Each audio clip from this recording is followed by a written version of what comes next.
brought to you by Silver Pumps and Motors. Top quality और consistent performance के लिए सिर्फ सिल्वर पंप्स नाम याद रखना. కొందరు దర్శకులను మనస్ఫూర్తిగా విమర్శించాలన్నా కూడా మనసు రాదు. ఎందుకంటే వాళ్ళ చుట్టూన్న ఔరా అలాంటిది. వాళ్ళ స్థాయి దిగజారుతుంటే ఎలాంటి దర్శకులు ఎలా అయిపోయారా అని బాధపడడం తప్ప ఇంకేం చేయలేకపోతున్నారు అభిమానులు. మరి ఆ స్థాయిలో తమ మార్క్ మిస్ చేసుకుంటున్న ఆ లెజెండరీ దర్శకులు ఎవరో తెలుసుకుందామా? పదండి.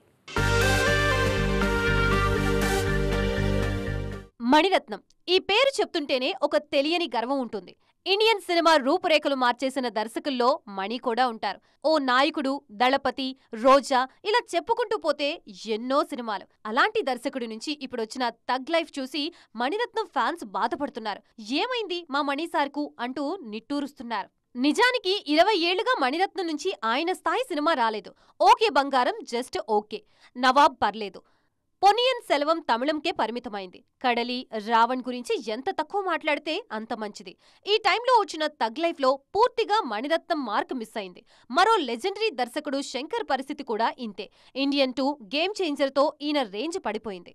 ఒకప్పుడు శంకర్ సినిమా అంటే బ్రాండ్, కానీ కొన్నేళ్లుగా ఆ బ్రాండ్ మిస్ అయిపోయింది. పాత శంకర్ పూర్తిగా కనపడకుండా పోయారు. మురుగదాస్ పరిస్థితి ఇలాగే ఉంది. అప్పట్లో ట్రెండ్ సెట్టింగ్ సినిమాలు చేసిన ఈయన ఈ మధ్య సికిందర్ తో డిజాస్టర్ ఇచ్చారు. ప్రస్తుతం శివకార్తికేయన్తో మదరాసి సినిమా చేస్తున్నారు. దీనిపైనే మురుగదాస్ కెరియర్ ఆధారపడి ఉంది. మరి ఈ లెజెండరీ దర్శకుల కంబ్యాక్ ఎప్పుడో చూడాలి.